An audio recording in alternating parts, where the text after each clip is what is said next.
Bismillahirrahmanirrahim. Assalamualaikum warahmatullahi wabarakatuh.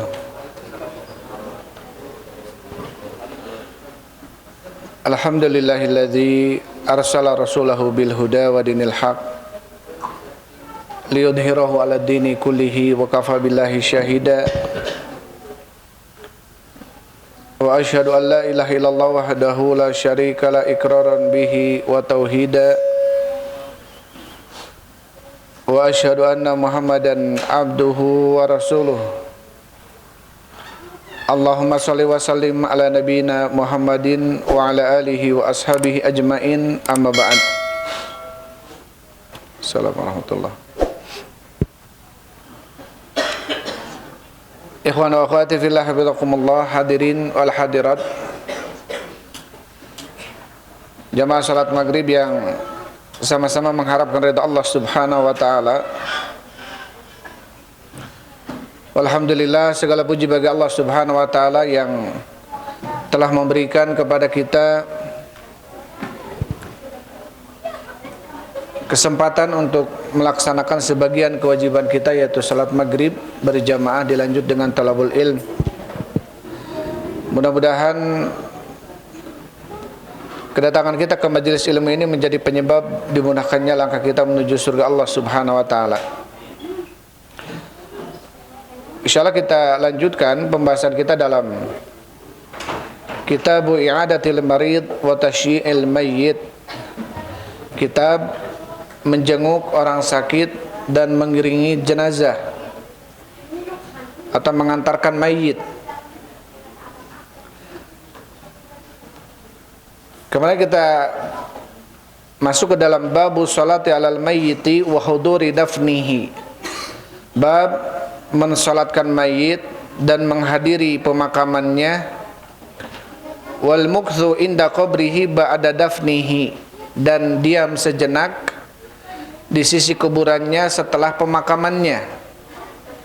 Taib ya. Jadi bab ada anjuran seseorang mensalatkan mayit, kemudian menghadiri pemakaman dan diam sejenak di sisi kuburannya setelah pemakamannya. Ini hal-hal yang perlu untuk kita lakukan ya, karena termasuk daripada anjuran dari Rasul sallallahu alaihi wasallam, mensalatkan mayit, menghadiri pemakamannya dan diam sejenak ya di sisi kuburan mayit setelah pemakamannya. Jadi ada sunnah untuk kemudian kita diam sejenak, karena Rasul sallallahu alaihi wasallam ketika menguburkan salah satu sahabatnya, setelah selesai kemudian Rasul mengatakan di atas kuburannya, ya, fas'alu lahu tatsbit fa innahu al-ana yus'al, maka hendaklah kalian meminta kekokohan kepada Allah subhanahu wa ta'ala untuk mayit ini, karena sesungguhnya dia sekarang akan ditanya.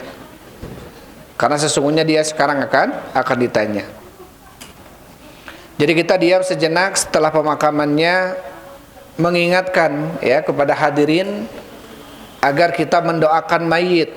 Salah satu doanya apa? Agar Allah subhanahu wa ta'ala memberikan kekokohan ketika menjawab pertanyaan yang ditanyakan kepada mayit itu di alam kuburnya. Ya, jadi di alam kubur itu ada pertanyaan. Pertanyaannya seputar siapa Tuhanmu, siapa nabimu, dan apa agamamu. Ya, ini pertanyaan yang kalau kita jawab sekarang mungkin mudah-mudah saja ya. Tetapi tidak dengan kondisi nanti di alam barzakh. Kondisi di mana Allah Subhanahu wa taala sumpal mulut-mulut mereka. Al-yauma nakhtimu ala afwahihim. Kami tutup mulut-mulut mereka. Wa tukallimun aydihim, kami jadikan tangan mereka berbicara. Wa tashhadu arjuluhum, kami jadikan kaki mereka bersaksi. Hanya orang-orang yang diberikan kekokohan oleh Allah Subhanahu wa taala yang mampu menjawab dengan jawaban yang benar. Makanya tadi Rasulullah mengatakan apa? was'alu lahu tasbit. Mintalah kepada Allah agar mayit ini diberikan kekokohan di dalam menjawab. Fahinnahul ana yus'al, karena sesungguhnya dia akan ditanya sekarang. Sebagaimana dalam surat Ibrahim Allah Subhanahu wa taala berfirman, yutsabbitullahu alladhina amanu bil qauli tsabiti fil hayati dunya wa fil akhirah. Yutsabbitullahu alladhina amanu, Allah akan mengokohkan orang-orang yang beriman bil qauli tsabiti, dengan ucapan yang kokoh fid dunya wal akhirah, di dunianya dan di akhiratnya. Artinya apa? Artinya hanya orang-orang yang Allah kokohkan, ya, dia akan mengucapkan ucapan yang kokoh di dunianya ataupun di akhiratnya. Taib. Salah satu makna di akhiratnya sebagaimana diriwayatkan oleh Imam Bukhari, ya, dan ini tafsiran Ibnu Katsir dalam ayat surat Ibrahim, bahwasanya apa? Al-mayyitu idza su'ila fi qabrihi, seorang mayit ketika ditanya di kuburannya dan dia mampu mengucapkan asyhadu alla ilaha illallah wa asyhadu anna muhammadar rasulullah, dia mampu mengucapkan dua kalimat syahadat, maka fadzalika qaulu tsabit, kata Rasul, maka itulah ucapan yang kokoh. Ya, jadi yang memberikan kekokohan kepada kita ketika kita menjawab pertanyaan kubur siapa? Yaitu Allah Subhanahu wa taala. Dan Allah akan memberikan kekokohan di dalam menjawab itu hanya kepada orang-orang yang beriman. Hanya kepada orang-orang yang beriman. Makanya sebagian para ulama mengatakan salah satu sebab agar kita diberikan kekokohan oleh Allah, istiqomah, kekokohan oleh Allah adalah dengan cara kita mempelajari ilmu tauhid, mempelajari dua kalimat syahadat, ya, mempelajari tentang apa? Tentang dua kalimat syahadat. Syarat la ilaha illallah, rukun la ilaha illallah, pembatal la ilaha illallah. Kemudian definisi dan syarat daripada ucapan wa asyhadu anna muhammadar rasulullah. Artinya kita harus mempelajari itu. Enggak hanya di lisan saja asyhadu alla ilaha illallah, enggak. Tapi harus diyakini dengan hati, ya, dibuktikan dengan anggota badan. Taib. Maka yang memberikan kekokohan kepada seseorang di alam barzakh, di kuburan, ketika dia ditanya oleh malaikat penanya, yang mampu memberikan kekokohan di dalam menjawab hanyalah siapa? Hanyalah Allah Subhanahu wa taala. Oleh karena itu Allah berfirman, yutsabbitullahu alladhina amanu bil qauli tsabit. Allah Subhanahu wa taala akan mengokohkan orang-orang yang beriman dengan ucapan yang kokoh. Ucapan yang kokoh adalah ucapan yang dia betul-betul menjawab dengan tepat. Man rabbuka, siapa Tuhanmu? Wa man nabiyuka, siapa nabimu? Wa madinuka, dan apa agamamu? Ya, ketika dia mampu mengucapkan Rabbunallah, Rabbi Allah, wa nabiyina Nabi Muhammadin sallallahu alaihi wasallam, kemudian wa dinuna dinul Islam, maka itu adalah ucapan yang kokoh. Kita bisa aja menghafal sekarang, ya, bahkan banyak sekali anak-anak TK himne lagu-lagunya dijadikan lagu, ya. Tuhanku adalah Allah, agamaku Islam, nabiku Nabi Muhammad, kemudian kitabku Al-Quran, gitu, ya. Tapi nggak ada la-la-la-la-la-nya. Kalau dalam nyanyian kan ada la-la-la-la-la, gitu, ya. Taib. Kita mungkin bisa menghafalkan itu, tetapi nanti di alam barzakh, di alam kubur, ya, hanya orang-orang yang Allah kokohkan, oleh Allah dikokohkan. Dengan sebab apa? Sebab amalan di dunianya dia mempelajari ilmu tauhid. Betul-betul mengesahkan Allah, betul-betul mentauhidkan Allah dalam seluruh ibadahnya, dan juga betul-betul menjauhkan diri dari kesyirikan-kesyirikan. Baik, ini sudah kita bahas, ya, beberapa hadis dalam bab ini. Kemudian kita masuk ke hadis yang ketiga, ya. Bismillahirrahmanirrahim. Qala al-Imam Nawawi rahimahullahu taala. Kita masuk ke hadis yang ketiga. Bisa dilihat yang ada kitabnya. Al-hadits tsalis, hadis yang ketiga. Wa an Abi Hurairah radhiyallahu anhu qala, dan dari Abi Hurairah semoga Allah meridainya, qala berkata, qala Rasulullah sallallahu alaihi wasallam, telah bersabda Rasul sallallahu alaihi wasallam, innallaha azza wa jalla yaqulu yaumal qiyamah, sesungguhnya Allah yang maha mulia berfirman pada hari kiamat, ya ibna Adam, wahai anak Adam, wahai manusia, maridtu falam ta'udni. Kata Allah subhanahu wa ta'ala di hari kiamat, wahai anak Adam, aku sakit, falam ta'udni, tapi kamu tidak menjengukku. Qala ya Rabbi, kemudian berkata, wahai Allah, kaifa a'uduka wa anta rabbul alamin. Ya, kemudian seorang hamba mengatakan, wahai Allah, bagaimana saya menjengukmu padahal engkau adalah Rabb semesta alam. Qala amma alimta anna abdi fulanan maridha falam ta'udhu. Kemudian Allah berfirman, tidakkah kau tahu bahwasanya seseorang hamba si fulan, hambaku si fulan, dia sedang sakit tapi kamu tidak menjenguknya. Kemudian Allah subhanahu wa ta'ala berfirman, amma alimta annaka law uddahu lawajadtani indahu. Tidakkah kau mengetahui kalau seandainya kau menjenguknya, maka kau akan mendapatiku ada di sisinya. Jadi kau mendapati Allah ada di sisi orang yang sakit. Artinya bukan datiahnya, ya, artinya bukan datiahnya, tapi Allah subhanahu wa ta'ala di sisi orang yang sakit. Makanya kemarin kita bahas, ya, termasuk mustajab doanya adalah seseorang yang sedang sakit, itu mustajab doanya. Karena ad-doa inda inkisaril qalbi, doa ketika patah hati.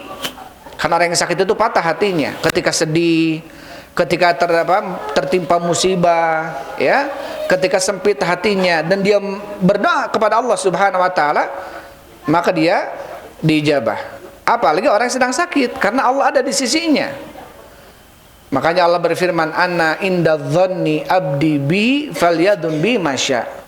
Saya berada pada prasangkaan hambaku terhadapku, maka berprasangkalah kepadaku sesukanya. Jadi ketika seseorang dia sedang dilanda sakit, diberikan musibah rasa sakit oleh Allah, maka yang harus dikedepankan apa?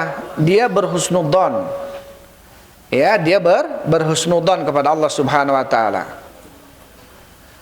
Terus berprasangka baik kepada Allah bahwa penyakit yang ditimpanya ini adalah merupakan bentuk penggugur dosa, ya, bisa jadi pengangkat derajat. Dan kita sudah sebutkan kemarin tentang samaratu ziarah atau iadatil marid, buah dari menjenguk orang sakit. Salah satunya apa? Agar orang yang sakit ini dia termotivasi dengan kedatangan kita yang menjenguknya. Ya, termotivasi biar dia kembali semangat, yang tadinya mungkin dia down gitu, ya, yang tadinya dia futur, yang tadinya dia mungkin suudzon, ya, karena lama nggak sembuh-sembuh.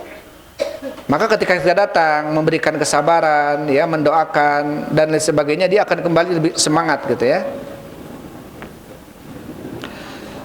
Kemudian Allah subhanahu wa ta'ala berfirman, ya ibna Adam istat'amtuka falam tut'imni. Wahai anak Adam, ya, aku meminta kepadamu makanan tetapi kamu tidak memberikan kepadaku. Qala ya Rabbi kaifa ut'imuka wa anta rabbul alamin. Kemudian seorang hamba berkata, wahai Allah, bagaimana aku memberikan kepadamu makanan padahal Engkau adalah Rabb semesta alam. Qala amma alimta annahu stat'amaka abdi fulanun falam tut'imhu. Tidakkah kau mengetahui, kata Allah, sesungguhnya hambaku si fulan ketika meminta kepadamu tapi kamu tidak memberikan makan kepadanya. Amma alimta annaka law at'amtahu lawajadta dzalika indi. Tidakkah kau mengetahui kalau seandainya kau memberikan makan kepadanya, maka kau akan mendapatiku ada di sisinya. Taib. Ya, ini termasuk apa? Termasuk anjuran apa? Anjuran seseorang memberikan makan terhadap orang yang lapar, gitu, ya, terhadap orang yang lapar. Sampai dalam sebuah hadis Rasul sallallahu alaihi wasallam, beliau mengatakan tentang bentuk kemabruran haji seseorang, ya, ketika Rasul menjelaskan hajjun mabrur laisa lahu jazaun ilal jannah, haji mabrur itu tidak ada balasan kecuali surga. Kemudian para sahabat bertanya, "Wa ma birruha ya Rasulullah?" Apa bentuk mabrur haji itu ya Rasul? Qala tut'imut ta'am ya wa tatibul kalam. Bentuk mabrur haji itu adalah dengan cara kau memberikan makan dan engkau berucap dengan ucapan yang baik. Artinya seseorang yang melaksanakan ibadah haji dan menunjukkan kemabruran hajinya adalah dengan cara apa? Dia it'amut ta'am, memberikan makan. Dan apa? Dan juga tibul kalam, mengucapkan ucapan yang baik. Karena kemabruran haji itu adalah bukan dengan ketika dia kondisi sedang melaksanakan ibadah haji, ya, tapi justru setelah hajinya. Ya, dia terlihat hajinya mabrur enggak? Justru terlihat setelah apa? Setelah hajinya. Karena ada kemudian orang-orang yang mengungkapkan dengan ungkapan si eta mah haji-haji nah tapi gitu ya. Karena seperti itu, ya. Maka jangan sampai kalian kalau ibadah haji kemudian pingin predikat hajinya 2 kali atau 3 kali. Karena ini konotasinya jelek. Si eta mah haji-haji tapi gitu ya. Menunjukkan apa? Engkau udah haji tapi masih kayak gitu ya, menunjukkan dia amalannya nggak bagus gitu ya. Maka justru bentuk kemabruran haji adalah dengan cara apa? Dengan cara dia melanjutkan kebaikan, ya, memberikan makan dan juga mengucapkan ucapan yang baik. Kemudian setelahnya Allah Subhanahu wa taala berfirman, "Ya ibna Adam istaqaituka falam taskini." Wahai anak Adam, aku meminta kepadamu minum, tapi kamu tidak memberikannya kepadaku. Qala ya Rabbi kaifa askika wa anta rabbul alamin. Kemudian seorang hamba mengatakan, wahai Allah, bagaimana aku memberikan kepadamu minum padahal engkau adalah pemilik alam semesta ini. Qala istaqaka abdi fulanun falam taskih. Seorang hambaku si fulan meminta minum kepadamu tapi kamu tidak memberikan kepadanya. Amma alimta annaka law saqaitahu lawajadta dzalika indi. Tidakkah engkau mengetahui kalau seandainya engkau memberikan minum kepadanya, maka kamu akan mendapatiku ada di sisinya. Rawahu Muslim, hadis ini diriwayatkan oleh Imam Muslim. Taib ya. Maka di sini firman Allah Subhanahu wa taala, hadis kursi yang tadi disampaikan bukan berarti Allah tertimpa rasa sakit atau rasa lapar atau rasa haus gitu ya. Tapi ini menunjukkan apa? Menunjukkan bahwasannya keberadaan seseorang yang justru dia menjenguk, memberikan makan, memberikan minum, ini tentunya apa? Akan dibalas oleh Allah Subhanahu wa taala. Ya, akan dibalas oleh Allah Subhanahu wa taala. Artinya apa? Artinya Allah Subhanahu wa taala berada pada orang-orang yang tadi disebutkan. Yang sedang sakit, yang sedang kelaparan, yang sedang kehausan. Ya, yang sedang sakit, yang sedang kelaparan, yang sedang kehausan. Tetangga kita melihat sekitar kita, ya, kemudian ada yang kelaparan, ada yang kehausan. Ini termasuk salah satu sebab gitu ya. Sebab apa? Sebab kita diangkat derajat kita oleh Allah Subhanahu wa taala dengan cara membantunya. Jadi ketika kita memberikan makan kepadanya, maka Allah akan berada pada orang itu. Artinya apa? Salah satu bentuk amalan besar ya, salah satu bentuk amalan besar. Disebutkan oleh Syekh Muhammad bin Shalih Al-Utsaimin rahimahullah, lakinnal murad bil maradi, akan tetapi yang dimaksud dengan sakit di sini kata Allah, maridha abdun min ibadihi sholihin, seorang hamba sakit dari kalangan hamba-hamba Allah yang soleh, wa auliyaullah subhanahu wa ta'ala, dan wali-wali Allah subhanahu wa ta'ala adalah hum khasatu, mereka adalah orang-orang yang khusus dengan Allah, orang-orang yang dekat dengan Allah subhanahu wa ta'ala. Itu wali-wali Allah, orang-orang yang bertakwa, ya, orang-orang yang soleh. Apalagi orang yang sakitnya, orang yang kelaparannya, orang yang kehausannya adalah orang-orang yang soleh.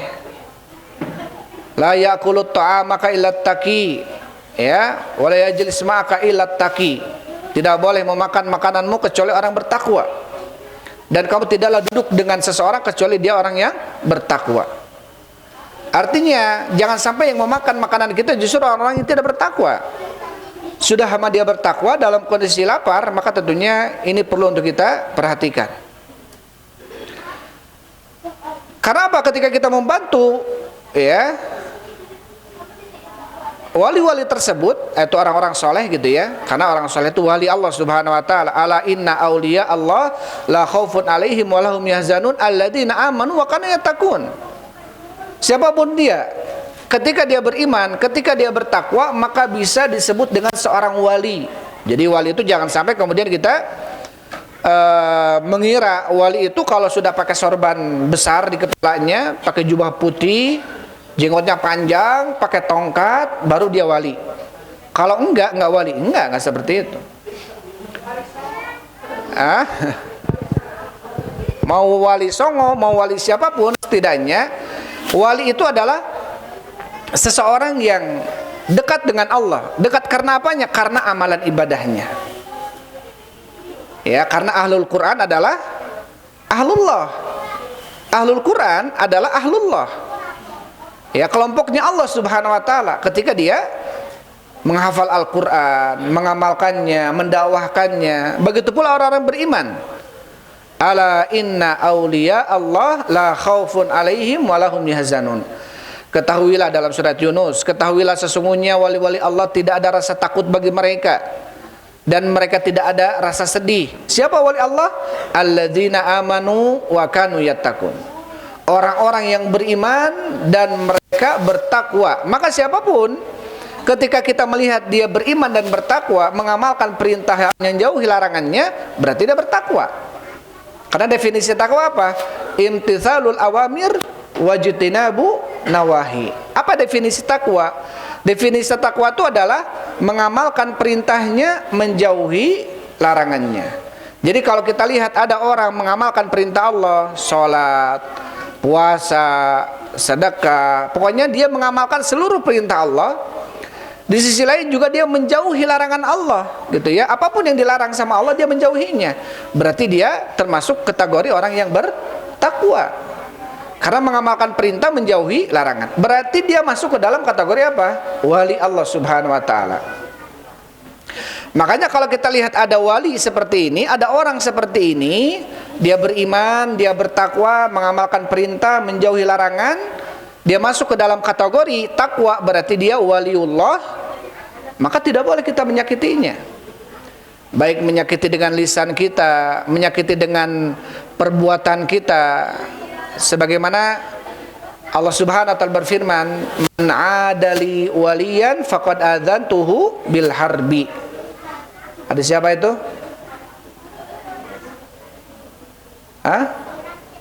Abu Hurairah. Hadis keberapa dalam Arba'in?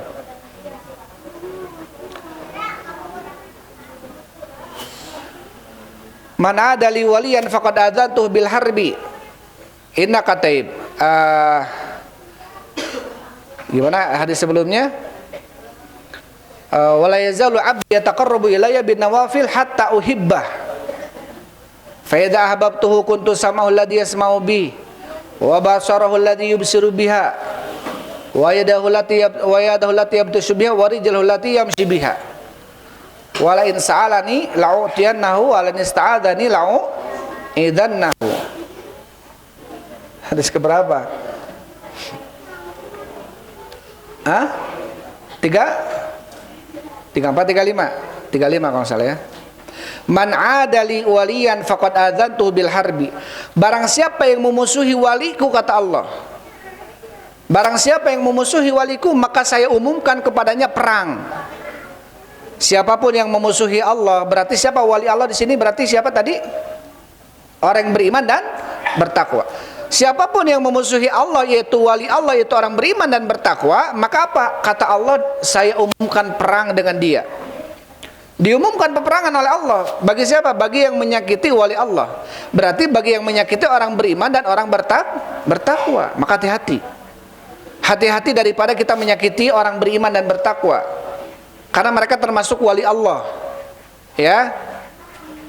Kalau sudah dia beriman dan bertakwa, masuk ke dalam kategori wali Allah, maka bahaya kalau kemudian kita menyakiti dengan lisan kita, menjatuhkan kehormatannya, menghinanya, merendahkannya, apalagi kita menyakitinya dengan tangan dan perbuatan kita, ya, enggak boleh. Taib. Ini menunjukkan apa? Menunjukkan barang siapa yang berbuat baik kepada wali Allah Subhanahu wa taala, yaitu siapa? Orang-orang beriman dan bertakwa, berbuat baik ketika dia sakit, ketika dia lapar, ketika dia haus, dia berbuat baik kepadanya, maka lawajadtani indahu, maka engkau akan mendapatiku ada di sisinya. Jadi ketika kita menjenguk orang sakit, maka Allah ada di sisinya. Apanya? Ma'iyahnya, pertolongannya, rahmatnya. Jadi kalau kita ingin dimudahkan oleh Allah, mudahkanlah urusan orang. Ketika kita pingin dirahmati, dikasih sayangi oleh Allah, berarti sayangilah orang lain. Bentuk memberikan makan, bentuk kasih sayang.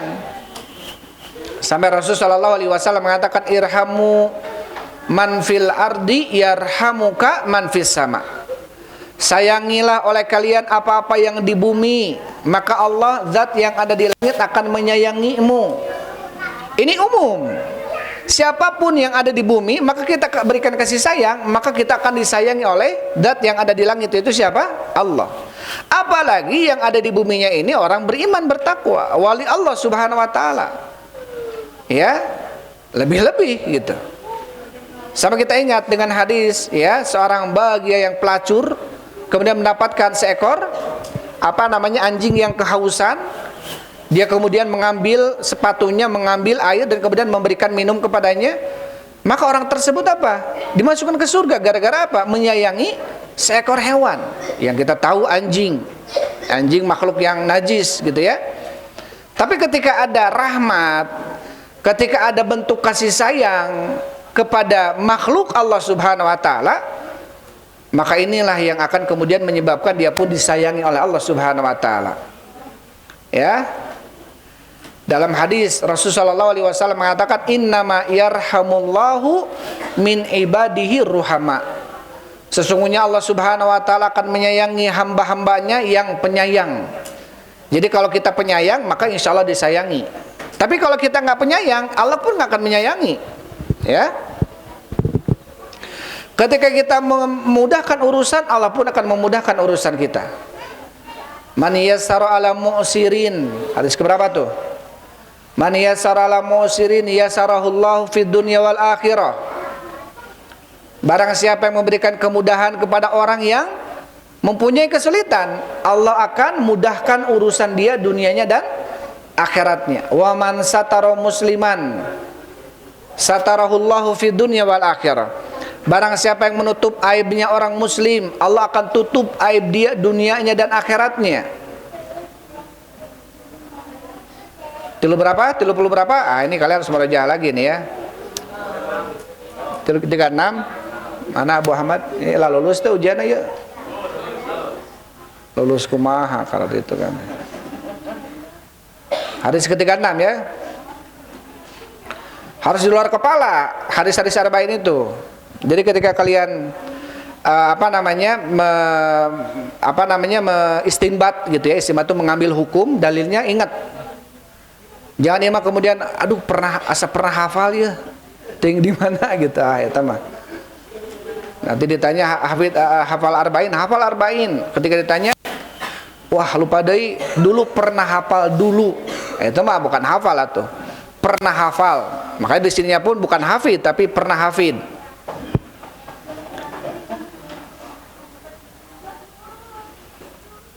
Ya, jadi ketika kita memperlakukan hamba Allah Subhanahu wa taala dengan apapun bentuk perlakuannya, ketahuilah Allah akan memperlakukan kita dengan sejenis yang kita perlakukan kepada orang lain.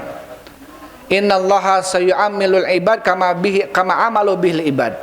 Sesungguhnya Allah akan memperlakukan seorang hamba sebagaimana dia memperlakukan hamba Allah yang lainnya. Kita kadang-kadang pingin ya orang lain baik sama kita, kita kadang pingin dibaikin sama Allah, dirahmati sama Allah, dimudahkan urusan sama Allah, tapi kita nggak pernah memberikan kemudahan kepada orang lain misalkan. Kita pingin disayangi sama Allah, tapi kita nggak pernah menyayangi orang lain misalkan, ya. Maka ketika kita pingin Allah Subhanahu Wa Taala memperlakukan kita dengan baik, berarti kita harus memperlakukan hamba Allah dengan baik. Taib. Karena penting, harus balance ya, harus seimbang antara hablum minallah, hablum minan nas. Ada orang yang Masya Allah baik sama Allah, tapi nggak baik sama hambanya. Ada orang yang baik sama pencipta yaitu Allah, tapi nggak baik sama ciptaannya. Maka ini pun nggak akan diberikan kebaikan sama Allah Subhanahu Wa Taala. Maka tentunya ya al jaza min jinsil amal. Balasan itu tergantung amalan.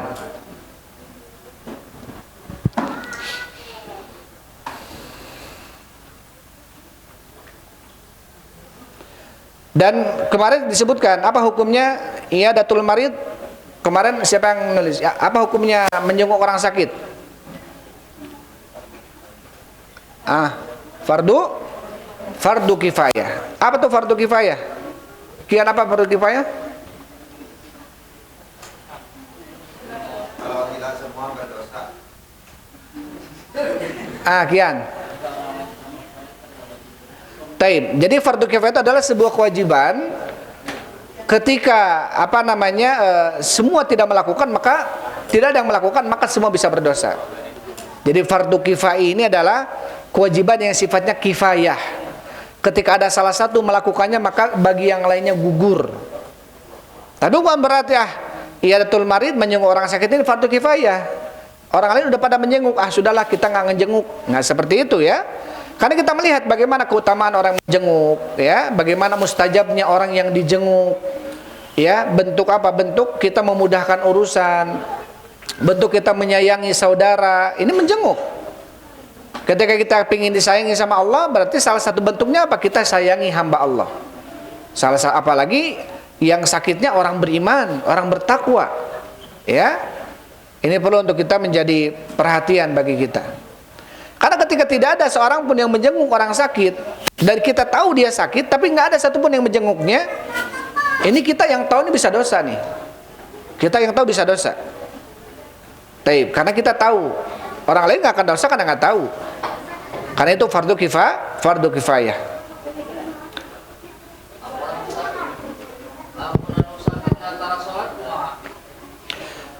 Kalau yang sakit antara sholat, dia kerabat kita, tetangga dekat, ya, itu jadikan itu sebagai apa? Sebagai wasilah.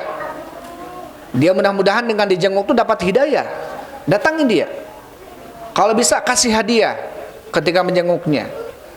Sambil apa? Sambil kemudian nasihatin. Kadang-kadang dalam kondisi terpuruk dia lebih bisa mendengar nasihat. Kadang-kadang seperti itu. Ada orang dinasihatin untuk berhenti rokok, dia nggak berhenti rokok dia. Tapi ketika dia qadarullah Allah berikan penyakit karena rokok, misalkan paru-parunya sakit, jantung atau apapun sebagainya, kita datangi, kita jenguk, kita nasihatin, dia nerima, akhirnya berhenti ngerokok. Bisa jadi ini sebab wasilah, ya. Bisa jadi ini sebab wasilah atau perantara dia mendapatkan hidayah karena kita menjenguknya. Taib. Jadikan itu sebagai apa? Sebagai syiar dakwah. Sebagai syiar atau dakwah. Nggak apa-apa kita jenguk, ya. Apalagi kalau kita kemudian tujuannya sambil menasihati dan agar dia teringat gitu ya, mendapatkan hidayah.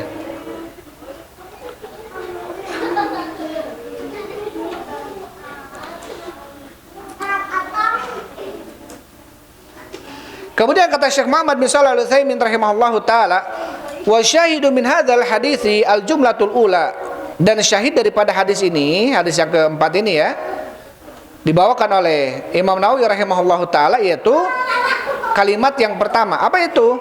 Maridtu falam ta'udni. Aku sakit kata Allah dan kamu tidak menjengukku. Ya, karena di sini ada kalimat tentang menjenguk orang sakit.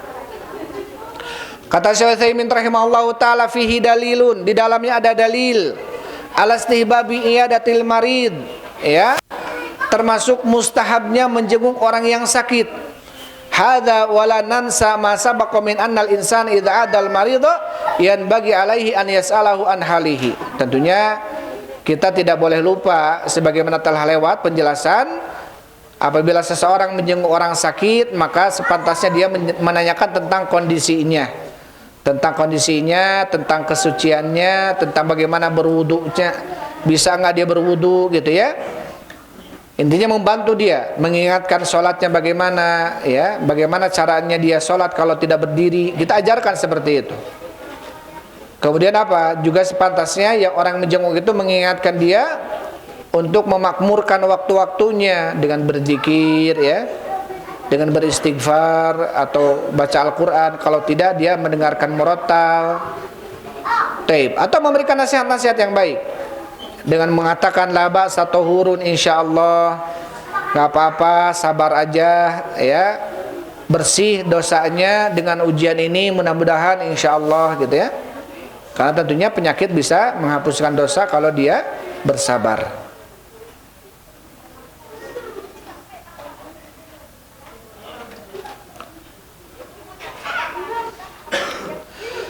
Kemudian itu hadis ketiga. Sekarang masuk ke hadis keempat. Wa an Abi Musa al-Asy'ari, dari Abu Musa al-Asy'ari radhiyallahu anhu, semoga Allah meridainya. Qala berkata, qala Rasulullah sallallahu alaihi wasallam, telah bersabda Rasul sallallahu alaihi wasallam, udul marid, jenguklah orang yang sakit, wa at'imul ja'i', berikanlah makan kepada orang yang lapar, wa fukul ani, bebaskanlah tawanan. Rawahul Bukhari, hadis ini diriwayatkan oleh Imam Bukhari. Al-ani ay al-asir. Al-ani, apa itu ani? Maksudnya adalah asir, tawanan. Tawanan siapa? Tawanan orang muslim yang ditawan orang-orang kafir, ya. Misalkan ada orang muslim melakukan peperangan dengan orang kafir, dia tertawan. Ya, dia tidak bisa bebas kecuali dengan tebusan uang misalkan. Kalau kita ada, maka tebuslah dia. Bebaskanlah tawanan. Ini maksud daripada fukul ani. Dalam hadis ini ya ada perintah dari Rasulullah. Ini kan perintah, Rasul mengatakan udu, ada ya'udu, udu. Perintah dari Rasulullah untuk jenguklah oleh kalian orang-orang yang sakit. Sebagaimana sudah lewat ya, menjenguk orang sakit hukumnya fardu kifayah. Apabila tidak ada satu orang pun yang melakukan menjenguk orang sakit, maka wajib bagi orang yang tahu dia sakit untuk menjenguknya, karena itu termasuk hak dia seorang muslim. Hak dia seorang muslim ya di atas muslim yang lainnya, yaitu salah satunya adalah ketika dia sakit maka harus menjenguknya. Menjadi wajib, kalau tidak ada satupun yang menjenguk maka wajib bagi kita untuk menjenguk. Yang kedua, watimul ja'i, ya, dan berikanlah makanan kepada orang yang lapar. Fa idza wajadna insanan ja'ian wajaba alaina jami'an an nut'imahu. Apabila kita mendapatkan ada seseorang yang memang betul-betul dia terlihat lapar, bukan terlihat pura-pura lapar, dengan cara meminta-minta, menjadikan itu sebagai apa namanya, ya. Karena kalau seperti ini, apalagi kalau dia terlihat orangnya sehat, orangnya kuat, orangnya bisa dia bekerja, tapi menjadikan justru ini sebagai profesi misalkan, meminta-minta. Maka apa kata Rasul sallallahu alaihi wasallam, barang siapa yang meminta-minta di dunianya, ya, dalam kondisi dia tidak terdesak untuk meminta-minta, maka apa kata Rasulullah? Dia nanti dibangkitkan, ya, yubatsu yaumal qiyamati wa laysa ala wajhihi mud'atul lahmin. Dia dibangkitkan di hari kiamat dan di wajahnya tidak ada sedikit pun secuil daripada daging. Ya, artinya wajahnya nggak ada dagingnya gitu. Ini menunjukkan apa? Terlihat amalan yang dilakukan di dunianya itu bisa terlihat di padang mahsyar atau di hari kiamat. Loh, kenapa sih ini orang ini mukanya tapi nggak ada dagingan? Oh, mungkin dulunya dia peminta-minta padahal dia mampu kerja misalkan. Tapi kalau jelas-jelas dia apa namanya, betul-betul dia nggak ada pekerjaan, di sisi lain nggak ada pekerjaan, memang nggak bisa bekerja apalagi misalkan ya, maka dan kita tahu dia ini lapar, maka harus kita memberikannya, ya, harus kita memberikannya.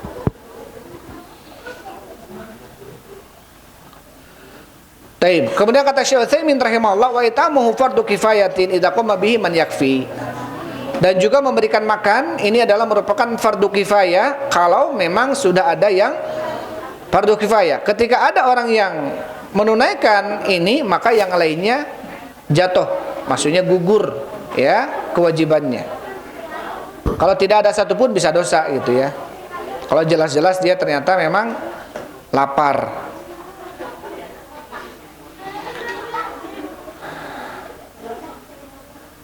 Kemudian yang ketiga adalah apa? Wa fuqul ani yaknil asir, yakni fuqul asir idza indal kufari minal asri atau minal asri, yaitu membebaskan tawanan. Apabila maksudnya adalah membebaskan tawanan yang ada di sisi orang kafir. Ya, orang muslim ditawan oleh orang kafir. Maka kita dianjurkan untuk membebaskan mereka.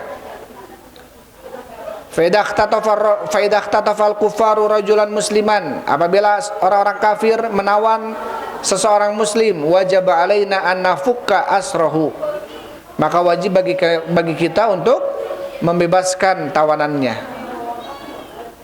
Taib.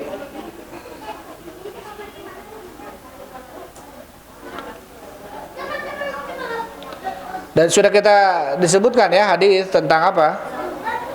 Nabi SAW bersabda, idza adal muslimu akhahul muslim yakni fi maradihi fa innahu la yazalu fi khurfatil jannah.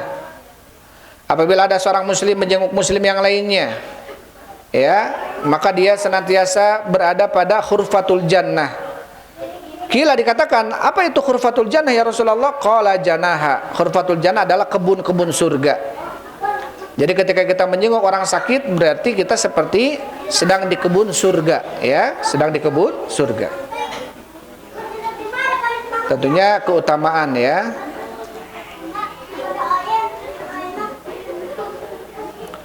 Taib, ini sudah adzan ya, masuk adzan ya.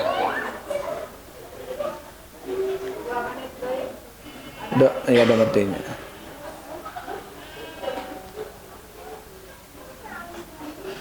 Taib. Itu saja mungkin ya bisa sampaikan. Bentar lagi azan. Jadi kita sampai ke hadis yang kelima ya, sampai hadis yang kelima. Itu saja. Wallahu a'lam bishawab. Alhamdulillah wassalatu wassalamu ala Rasulillah. Subhanakallahumma rabbana bihamdik asyhadu an la ilaha illa anta astaghfiruka wa atubu ilaik. Assalamualaikum warahmatullahi wabarakatuh.